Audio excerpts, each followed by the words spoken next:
trick, another hack. I'm gonna sneak one in there. We'll just call this the little special hack. In between hack number 1 and 2, before you grab your palette, if you don't have one. Ta-da! If you like ice cream like me,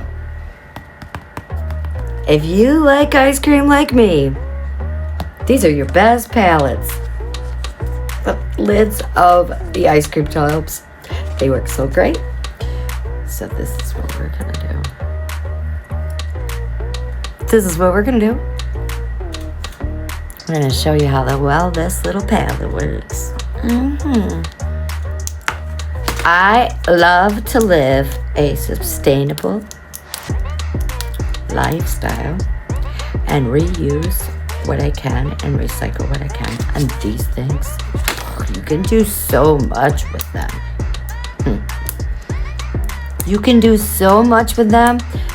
You just have to stay on my channel so I can continue to show you hacks and tricks. All kinds of things with those. Okay, so I'm gonna pull out the metallic blue. I love this one.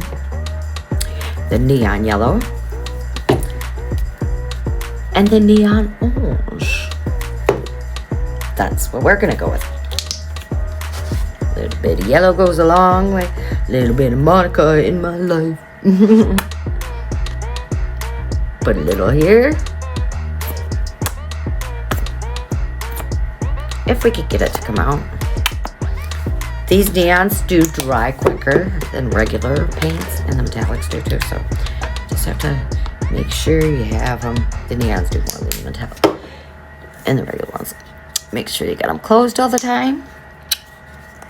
Nothing like that.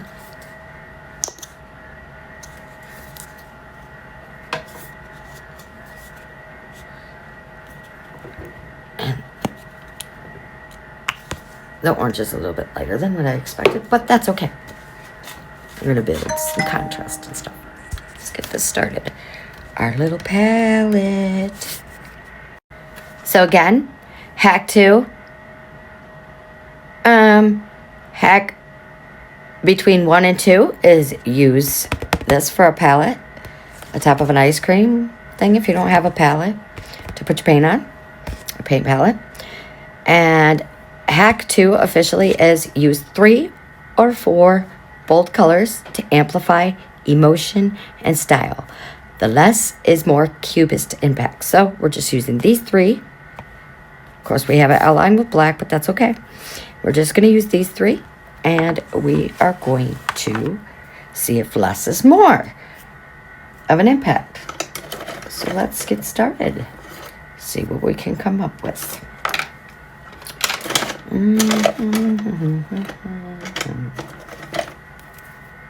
Start with this one. And I want to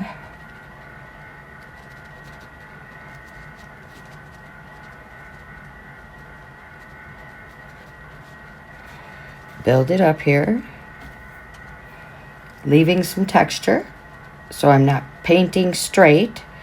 I'm kind of painting squiggly, as you can tell, to give it some textures and build some texture up in this. Because it's good to have texture also in a cubist piece. So there's another hack for you. I'm just going to build this up a little bit.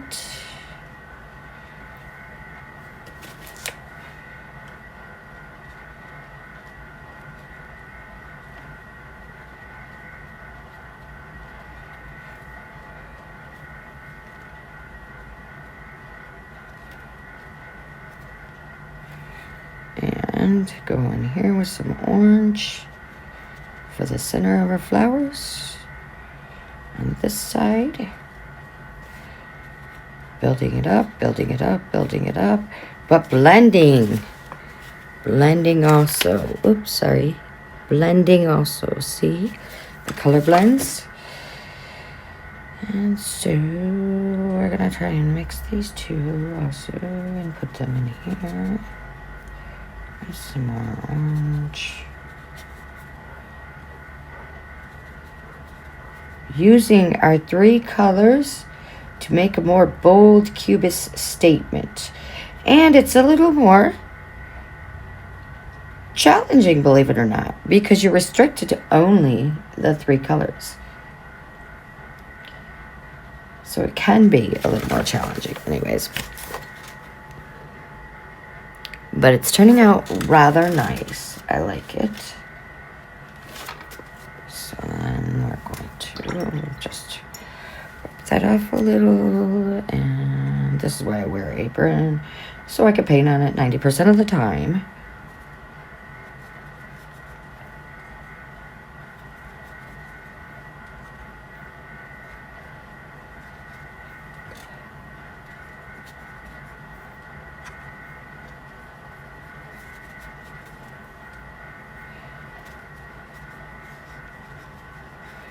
Throw a little of that color to blend in there too.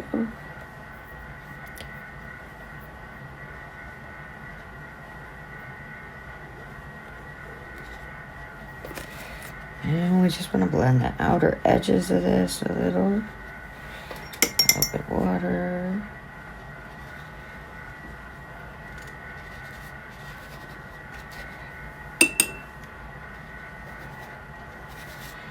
Bring that out a little bit. And I'll show you in a second how that marker really worked great with that water to help define, bring in some definition and stuff. Okay, now we have to show you this. You see how it's building it up? And then we are going to come up with a green for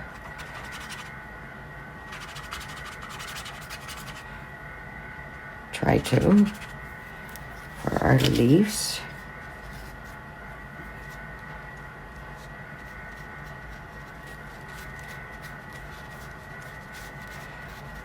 Greenish blue.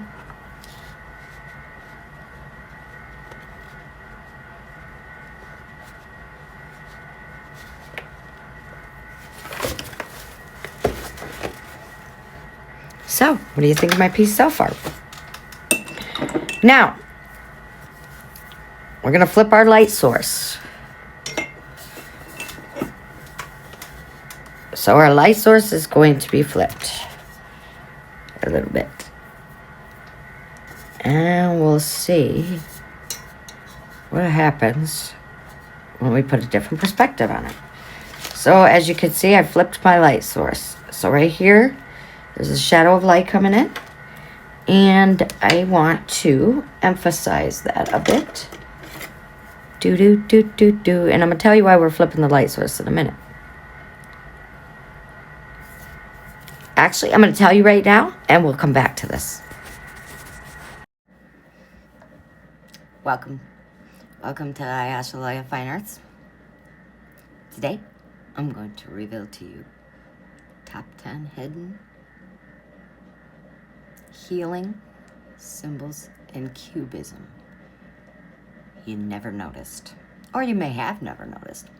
I might even reveal more than 10 to you if you stick with me to the end. This is going to be educational, emotional, and very intriguing. We are going to, together,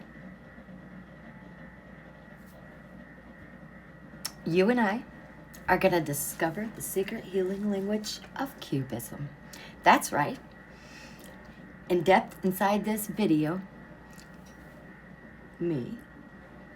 Ayasha Loya, Native American fine artist, am going to reveal to you 10 powerful symbols hidden within famous Cubist paintings that were and still are used to express emotion, trauma, transformation, and healing.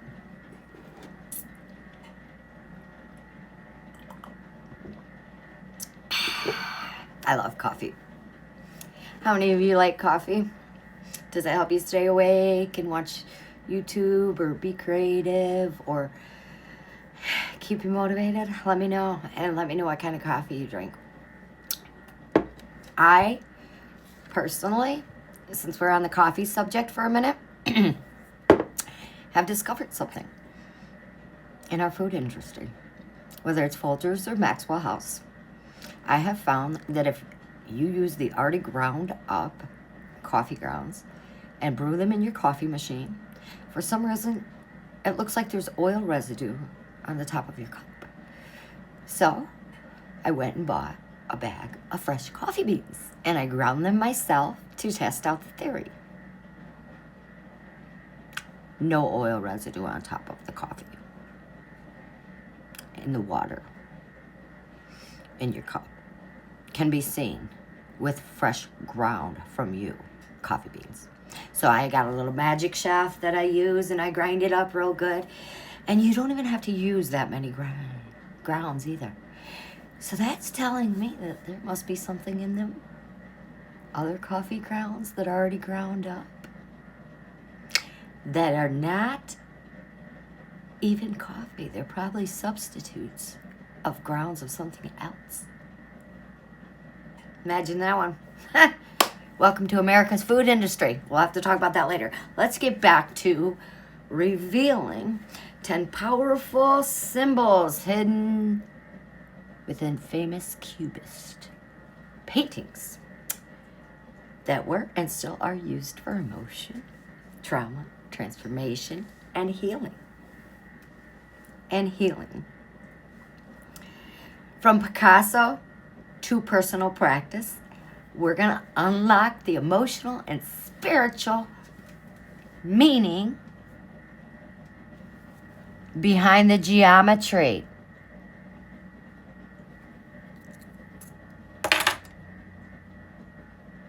You mean to tell me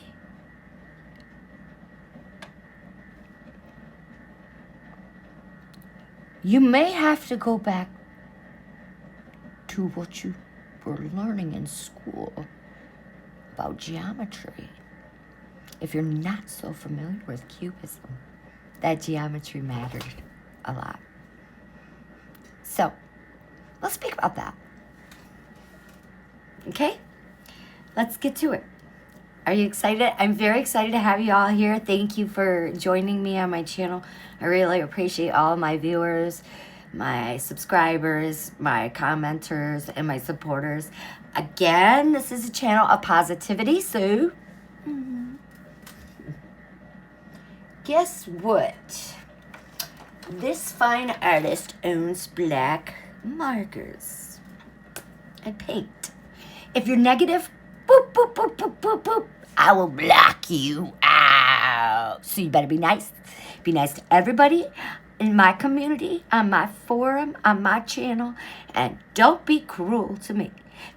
This is my art world, and I know how to wipe negative things off my canvases. So don't be negative. I only want positivity here. If you don't like something, you could talk in a respectful manner or just address it in a respectful manner. If you cannot, then take your childish ways somewhere else. I don't care. Don't be on my channel if you can't be nice. That's all there is to it. I don't care what channel it is. I have this channel, and then I have another channel that is a news channel that I'm developing. Same's gonna go there. Can't be nice? Don't let the door hit you in the butt on the way out, because I'll be the one to kick it while you're going out, so the door hits you harder and you fly faster. Okay? I can be nice or I can be me. So just be nice on my platform. That's all I ask.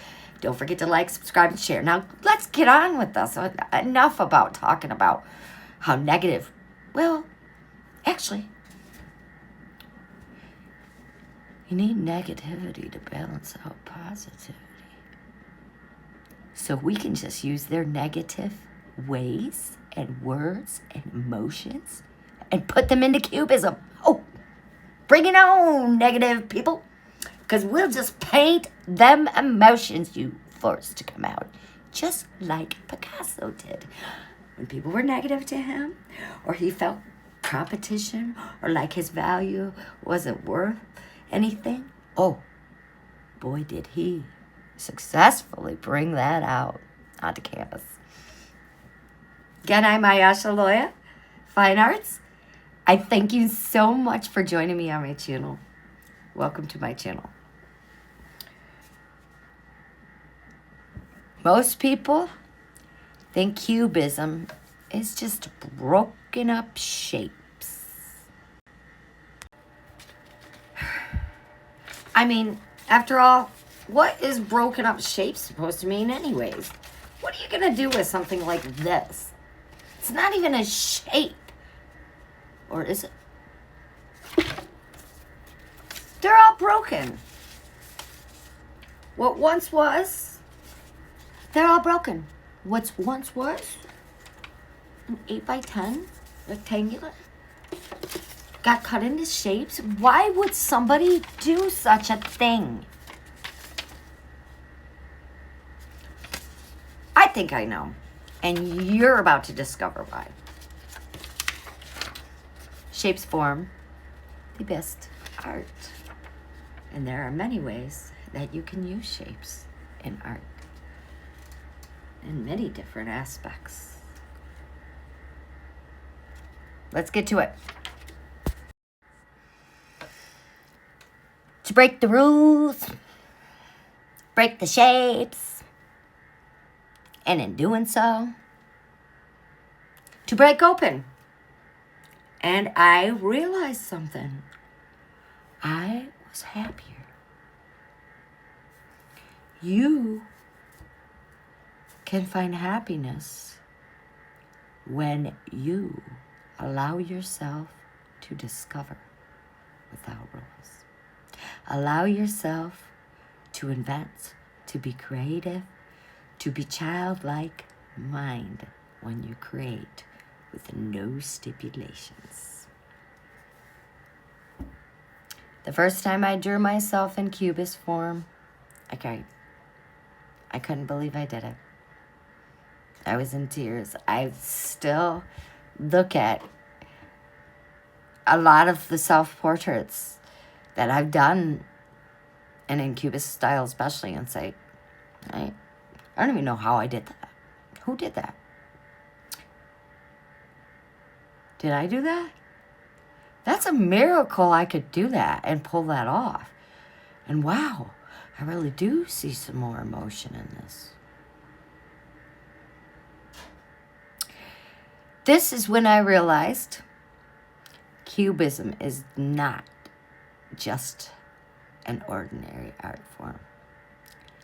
It's an emotional X-ray vision into your soul, into the soul of the creator. And I was addicted. I became addicted because if nobody was going to listen to me in this world, if no one was going to listen to me, it doesn't matter, because that canvas or that sketchbook is listening and it's talking back, and I am feeling so satisfied after all of my emotions are put down in different bold colors, shapes, earthy tones, in a composition that is just inspiring, intriguing, and inquisitive to the viewers. It shows you what your spirit looks like behind the mask. It shows you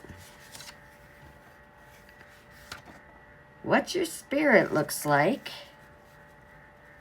It shows you. It shows you. It shows you what your spirit looks like behind the mask.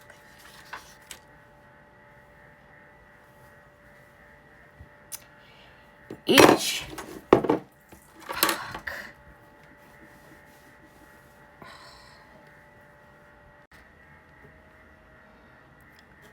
Sorry, I'm back. I had to get another cup of coffee, clean my coffee cup out. So, each painting became a piece of my therapy. Every abstract shape was a sentence I hadn't found words for. And as I let myself create without control, something miraculous happened. I started healing. I started feeling better. I'm a veteran with PTSD, anxiety, and depression. There are many veterans out there with the same. There are many people out there with PTSD that are civilians, non-veterans.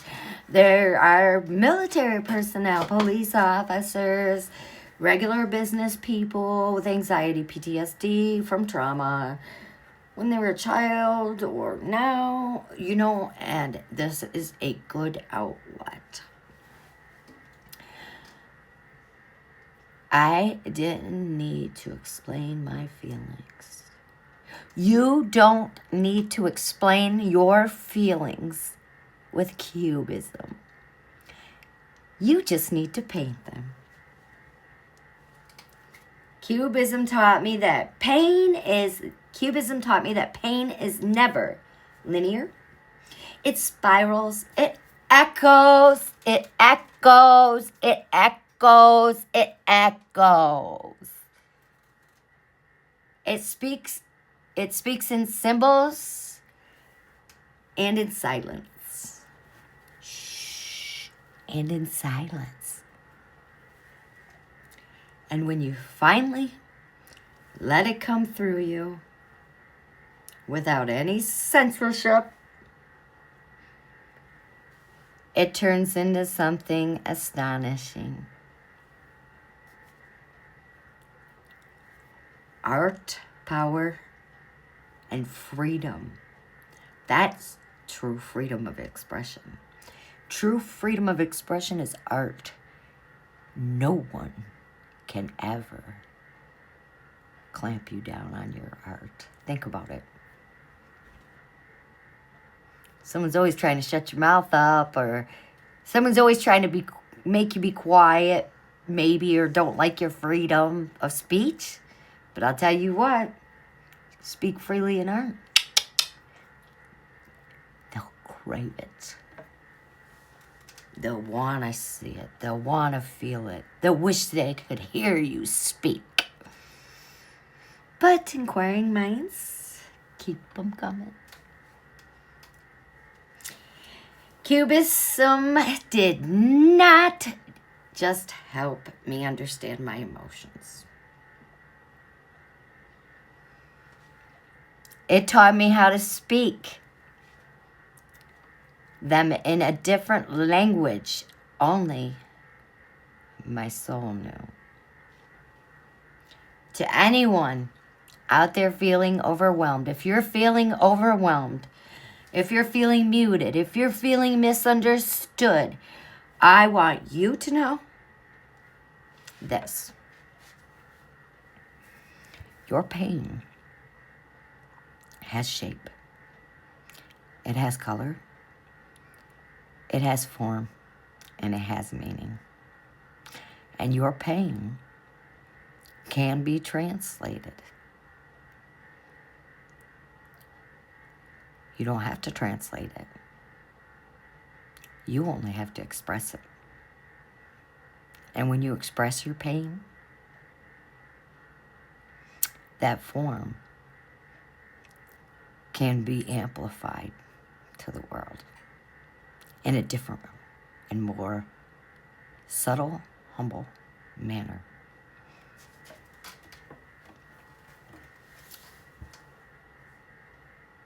And that changed everything for me. It changed the whole entire art world for me. Just as it can you. If you've ever felt something so deeply you couldn't put into words, try painting it. Try cubism. Try letting your emotions guide the brush instead of your brain.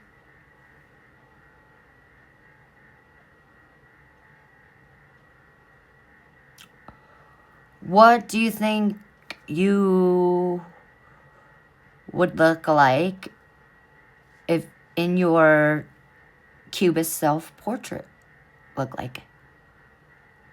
Have you ever thought about that? Subscribe, like, and share for more healing through art stories, painting techniques, and emotional breakthroughs through creativity. I'll be attaching in the description a free guide to 5 Cubist exercises to understanding your emotions through art in the link below. Thank you for listening. And we're not finished yet, because now we're going to speak about Picasso. Remember, I have 10 secrets for emotions to reveal to you through Cubism. Stay tuned. After this coffee and a quick break, I'll be right back. Because breaks are good for Cubists. They keep their mind going. They keep your mind going.